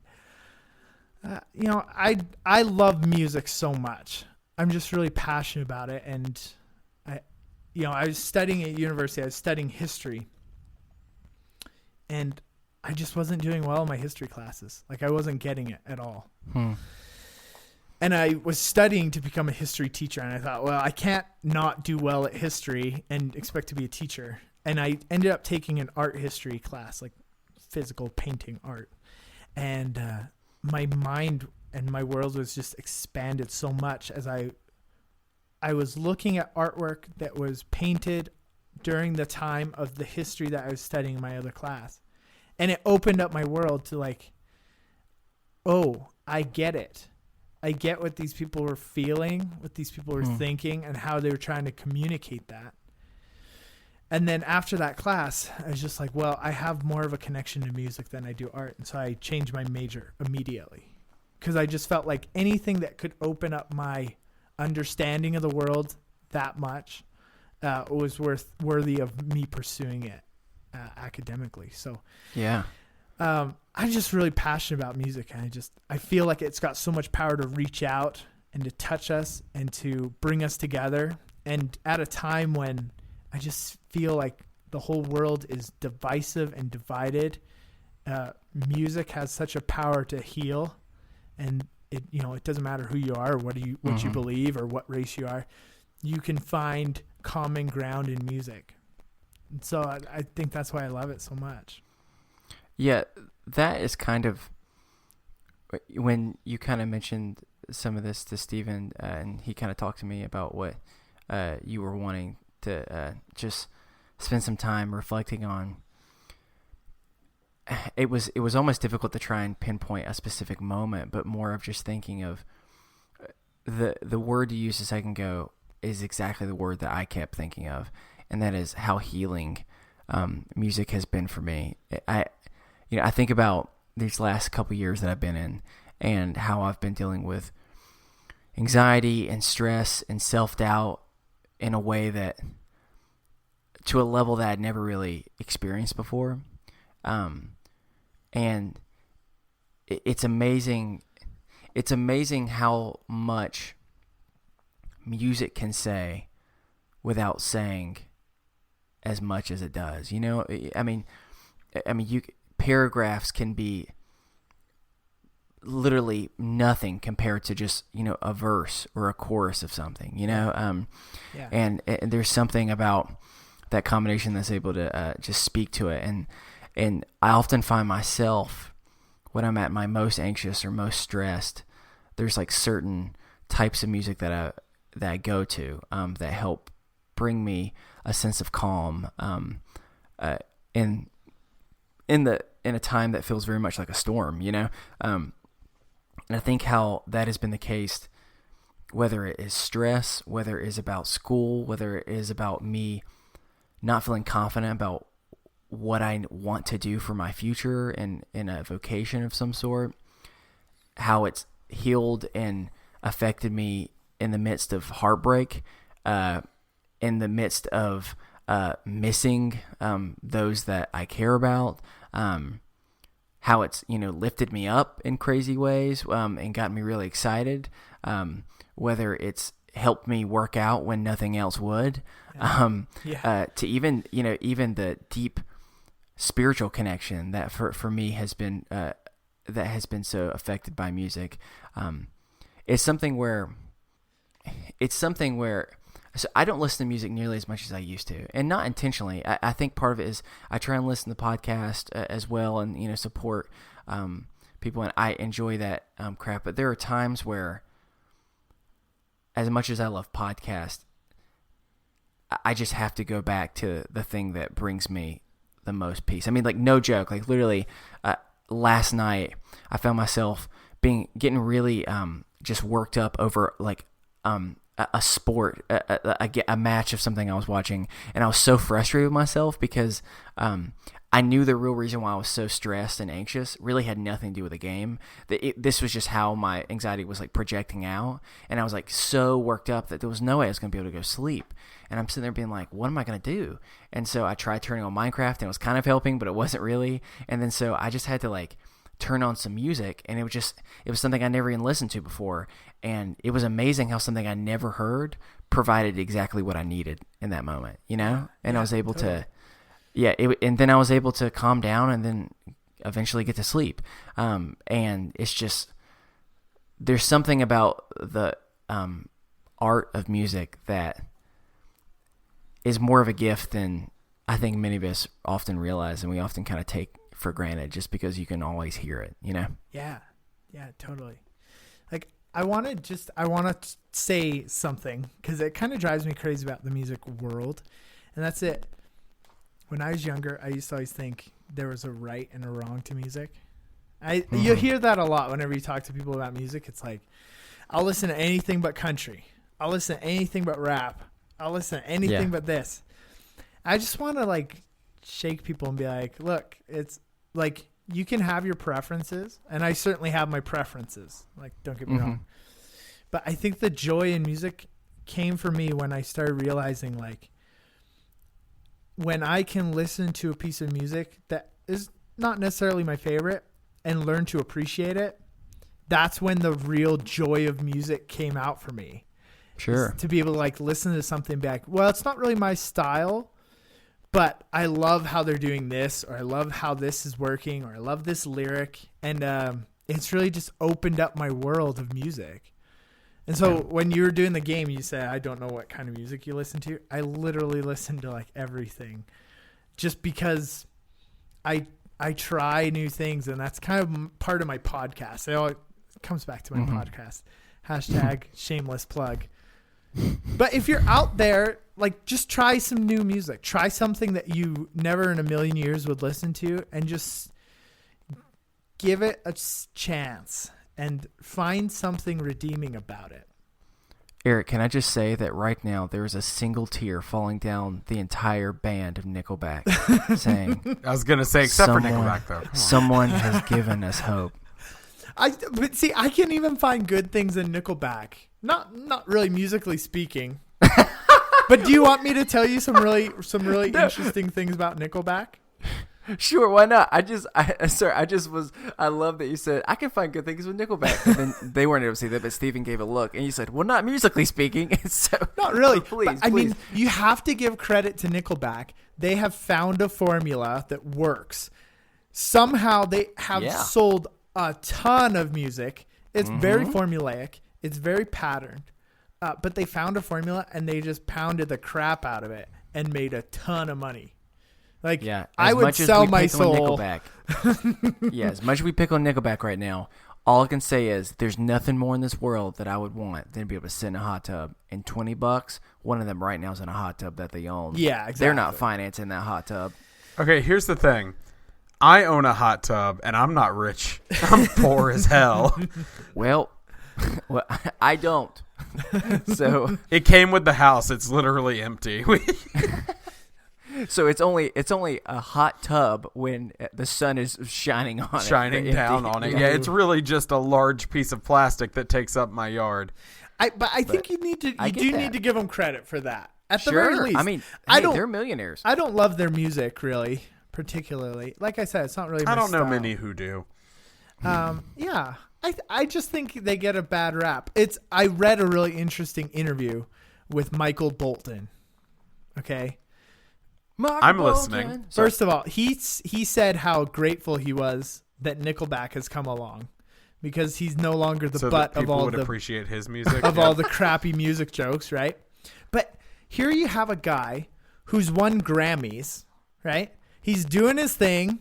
He's making his music as, you say what you want about his music. And then all of a sudden he's like the butt of all these like, you write bad music jokes. You know what I mean? He's Grammy winning. He's obviously got some talent. You're right. And so I was just sitting there reading this like, wow, like we as a society are just, I feel like sometimes we're just so hypercritical. And That's fair. not because Nickelback doesn't suck, but just obviously they have a little talent, right? Oh, I would like to very quickly give you the rundown of some of the worst bands of all time in their rankings by LA Weekly. Okay. And other articles that they're taking things from. Okay, so at number 18, we have Oasis of Wonderwall fame. Number 18. Wow. Yeah. For more information, see the article Liam Gallagher on his brother Noel. I'd rather eat my own shit than be in a band with him again. Oh, that's just sad. It's too bad. At number 17, we have Fish. No, I love Fish. These are not my opinions. These are the opinions of the people based on votes. And this is also is see the people that article. are- Can an intelligent person like Fish? I this is enjoy pretty Fish aggressive. a lot. Fish is a really complicated band. I feel like Okay, to really dive into That's it. surprising to me. I feel like both of those bands so far are very well liked. I'm scrolling down. Number 11. I will agree with this. Sorry, Tawny. Red Hot Chili Peppers. Not a fan. I could take or leave them. There's certain songs that are okay, but I'm kind of whatever on them. All right, we're into the top 10 now, y'all. Number 10, Pussycat Dolls. Okay. All right, we get out of here. I Don't could- you wish your girlfriend was as hot as them? Yeah. Okay, number 9. This list was obviously written by insane people because number 9 is Rush. What? Yeah. What? No, see this. Number 8 is Hootie and the Blowfish. This list has lost all credibility. It is. Yeah. Just, Hootie and the Blowfish, they can get out of here. Just no. They Number got 7 Hootie is and the Pussycat Pearl Dolls? Jam. Pearl Jam? No, this list is garbage. It's over. Yeah. This Number is the worst. 6 is Black Eyed Peas. Okay. I don't know. I don't. They're not particularly talented. Where is love the their love, literally, for this group? Number 4 is Animal Collective. Don't know what that is. I am a chicken. I am a cow. Number 4 is the Sex Pistols, so this list is wrong. Number 3 is LCD Sound System. Sure. I'm another chick. Okay, they can get the hell out of here. Number 2, worst band of all time, the Eagles. No. What? I don't think you can make that argument with the songwriting. And number 1, prowess. worst band of all time, according to this, Nickelback. Obviously. Dave Matthews Band. Oh, really? See, there's. I mean, I'm not a hardcore big Dave Matthews fan. Nickelback's fans not fan, even in too. the top 18. Interesting. Hey, I think it brings it back to the point that you were talking, Eric. Yeah, Hey, it's treasure is in the eye of the beholder. totally. And I think it's so funny because we talk about guilty pleasures when it comes to music a lot.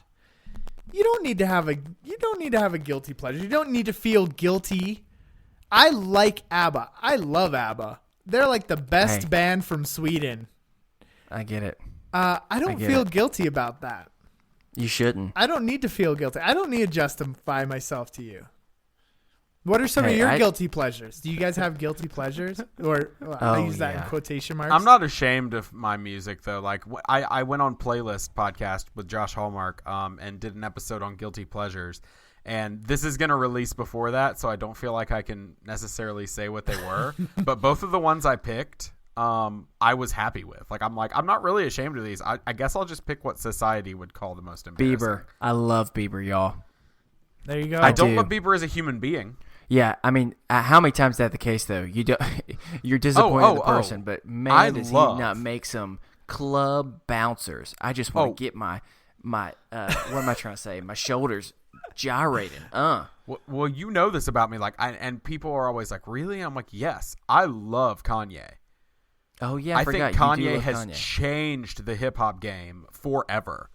But at the same time, don't like him as a person. That's Could fair. you argue that anyone who is in the hip hop game, or anyone who's in the country game, or anyone who's in any game, changes the game forever just by No. their mere existence of being Hey, Chris. in the game?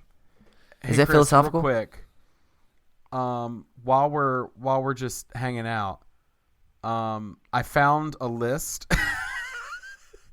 of some of the worst songs of the last 17 years. Okay, well, let's not 18 go through the years. whole list because we're going not going over. to. But I need you to know that some of them on here I'm very much in support of, and some I'm not. 1999, the Thong Song, "You Can Get Out of Here" because that's a great song. Yeah. 2000, I will agree, one of the worst songs ever written. And if you disagree with me, come at me. The Christmas Shoes. These Christmas shoes said Oh I'm my gonna buy these shoes. Oh, I will don't say you sing this. it. I will. For my Let me explain the one thing about please. that song.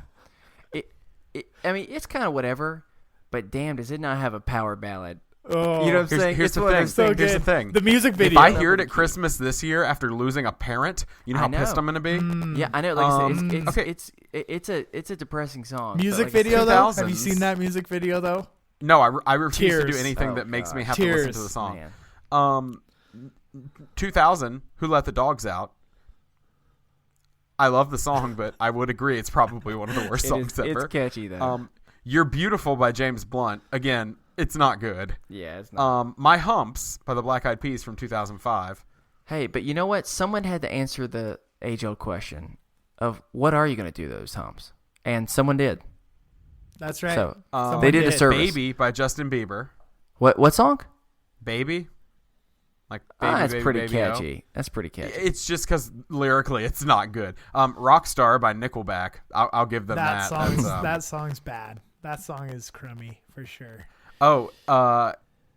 BuzzFeed wrote, "If aliens came to Earth and asked why everyone hates Nickelback so much, this song would be the perfect explanation." Yeah, I think so. "Miracles" by the Insane Clown Posse. I would love to read you some of the lyrics from that song because they're famous, but I feel like Nah. we do have young listeners. Nah. And finally, Chris, two of the best songs of the last 17 years, and Chris and I agree on these. "Friday" by Rebecca Black. Mm-hmm. Yes. And our personal favorite, Chris, if you remember this song, Allison Gold, "One Hit Wonder," "Chinese Food." Oh god, that's a whole different one. We won't Now, even go the down there. lyrics, by the way, if you don't know this song, everybody, the lyrics to the chorus are, "I love Chinese food. You know that it's true. I love fried rice. I love noodles. I love chow mein. Chow mama mein." And with that's it for Is This Adulting? Probably forever. Probably. Um, I'm Yeah. sorry I drove off all your listeners, but Hey, no. That's I- all right. no, My- what are you talking about? my This is whole good. point is music is a beautiful thing. It unites us. It bonds us together. And Agreed. go listen to some music you've never listened to. I promise Agreed. it will change who you are. Listen to it in a way you've never listened to it. I love to listen to albums. I feel like artists that can speak through albums are just generally speaking better artists. So Yep. if you can find albums that really speak to you, all right. Here's how we wrap it up. All three of us give one album for people to go and listen to that maybe isn't like the most popular thing ever, but that they should check out or that has resonated with you. Chris, you can't say anything by The Collection because that's a cop-out. that's a good one. That is Because Okay. the answer for Okay. both of us is The Collection, because The Collection, you should definitely check out both of The Collection's albums. Yep. But I've got mine. okay, go ahead. Continuum by John Mayer. okay. It's just I it's I just need an an explanation. I want to hear your breakdown. it is just one of the most complete albums. Like from the very first time I listened to it, I knew that I would love it till the day that I died, and I still listen to it all the time. It's just I think it's just a combination of I don't even know. I'm one of the weird people that I do listen to lyrics, but often it takes me many times of listening to the song before I really start diving in deeper. And just from the beginning, like, I mean, it really is just, sometimes it's not even about what it's about. It's just more about how it makes you feel. I mean, that's honestly how it is for me. It's one of my favorite albums of all time. And it's from a very complicated, not great man, but Continuum is an amazing album. I love it. Perfect. Steven? Oh, me next? Mm-hmm. Okay. this won't come as a shock to you, Chris, or a lot of people who know me very well. Everybody's going to laugh at me, but I don't care because it's something that still resonates with me on a huge level. Check out The Black Parade by My Chemical Romance if you've never listened to that album all the way through. Lyrically, it is stellar. Yes, it is little high school angsty emo kid music that I listen to, but I think it is lyrically mature in a lot of places. I think that some of my favorite songs are still on that album. The song Disenchanted is a legit great song that describes what it's like to be an outcast in high school and what it's like to really feel like you're never going to go anywhere in life. And it encompasses the emotions that I think so many people feel but don't admit to themselves or to others that they feel. So yeah, it's angsty high school music that I listen to, but that album has resonated with me over my life. I still listen to that album probably once a week because I love it. I love it so much. So The Black Parade, My Chemical Romance. Nice. I love it. I am going to, I have so many. I'll quickly shout out a few. Sure. Nickelback. Just the Nickelback discography, so right? I would say if you want like something that's really a tough listen, but is really going to stretch you, John Coltrane, A Love Supreme. Oh, you beautiful man. So good. It's jazz. It's dense. It's complicated. It tells the story of John Coltrane's addiction, him getting kicked out of Miles Davis's band, his kind of redemption story. It's beautiful. Beautiful album. But the one that I'm going to say is way less known, just because I want people to check out this artist. His name's Peter Katz, Katz, if you're Canadian, or Z for our American listeners. He is Canadian. He's from Ontario. His album is called Still Mine Still. He's a singer-songwriter and a good friend of mine. And this album has just gotten me through a lot of problems in my life. Whenever I'm feeling stressed or anxious or worried about something, this is my go-to album. It's a lot on the quieter side. He's a singer-songwriter, acoustic type.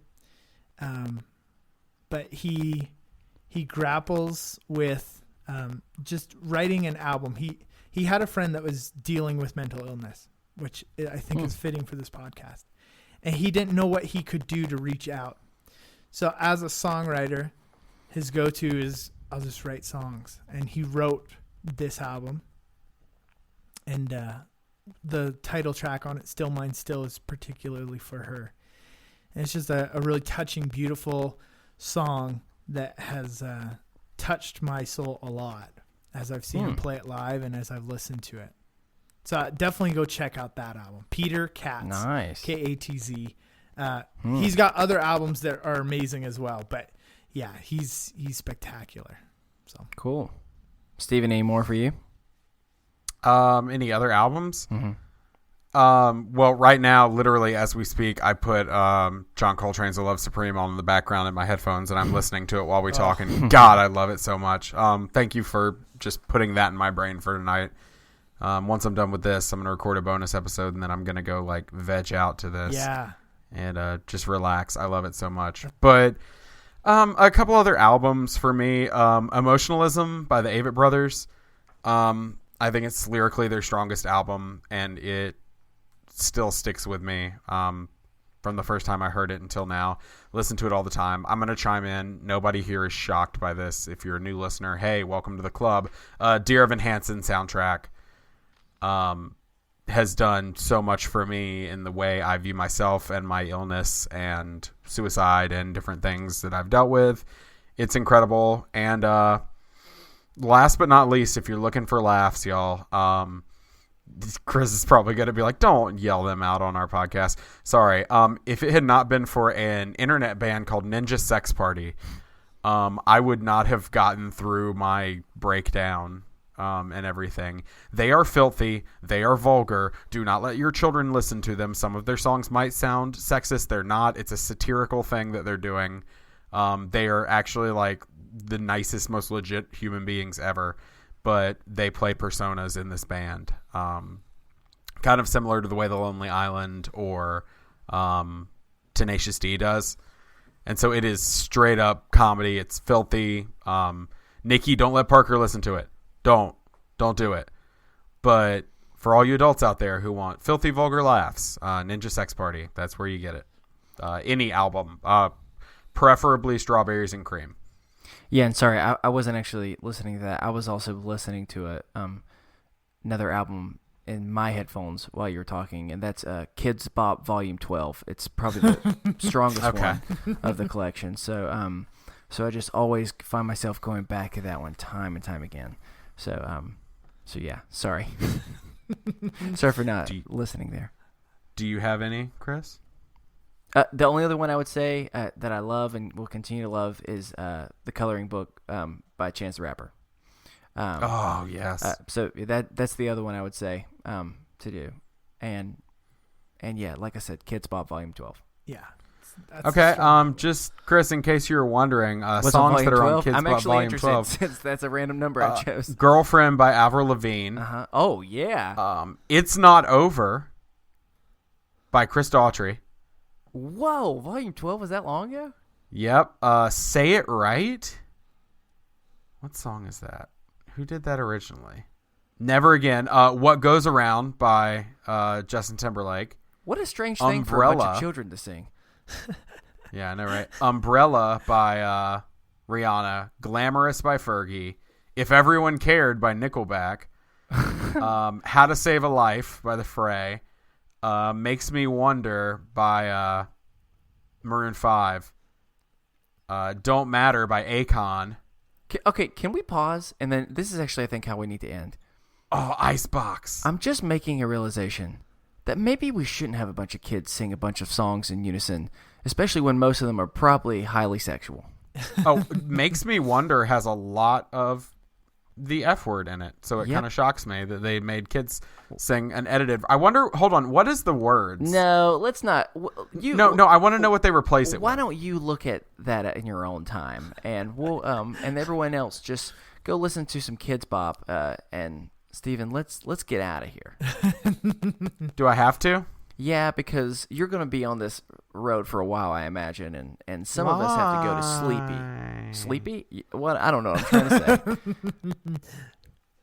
Oh, it really makes me wonder if I ever gave a thought about you. That makes grammatical sense. Anyway, if you'd like to send us a topic for discussion or a mental health check-in, or you have anything else on your mind, as I always say, we're not professionals, but you can send that to us over at isthisadultingpod@gmail.com.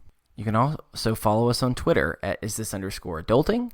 You can find us over on Facebook, either our Facebook page, or if you want to join our Facebook group, which is a really great community to be a part of, that is the Is This Adulting Best Friends. And finally, if you just can continue to spread the word by subscribing and rating and reviewing us wherever it is you get your podcast. All right, we are a part of the Orbital Jigsaw Podcast Network. You can find our show as well as others at orbitaljigsaw.com. Please consider clicking the Support the Show tab on our website, isthisadultingpod.com. If you like what you hear, you can support us on Patreon at a monthly level or a one-time donation via PayPal. And there's tons of cool exclusive content that you get in return for your support on Patreon.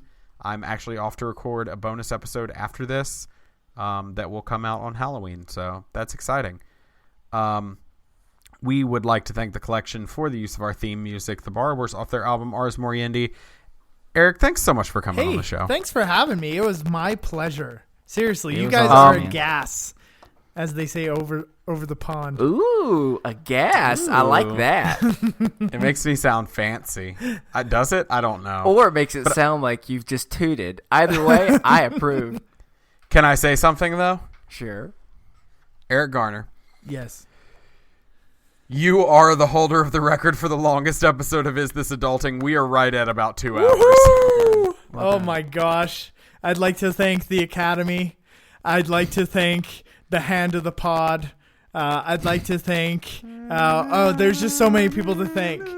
Play the music to walk me off, please. You've all been a gas. Okay, that was me playing you off. Okay, thank you. Yeah, no, thanks. I hope you had fun. And do you want to remind everybody real quick where they can find you on the internet? Yeah, sure. So KnowNothingPodcast.com is the easiest place to check us out. Website's got tons of show notes. Occasionally I write a companion blog for some of our episodes. Like for the poetry episode, you can go read my poem that I wrote, as well as my guest poem and a couple other people that sent in poems. You can also follow us on Twitter, Know Nothing Pod, or check us out on Facebook, Know Nothing Podcast. So that's the easiest place to find us. We're on all the podcasting apps, so check us out for sure. Woo.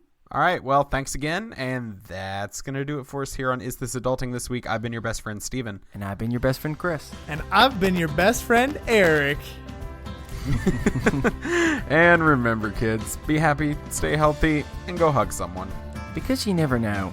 You may have just been so nice to that person that they may have mistaken you as their new Canadian girlfriend. Don't break their heart. Oh, I love it. Eric, I think you know that pain, don't you? I don't know. I don't know. I don't know. I don't know. Perfect. Thanks for wrapping that up for us. You're Bye. welcome. Have a good week.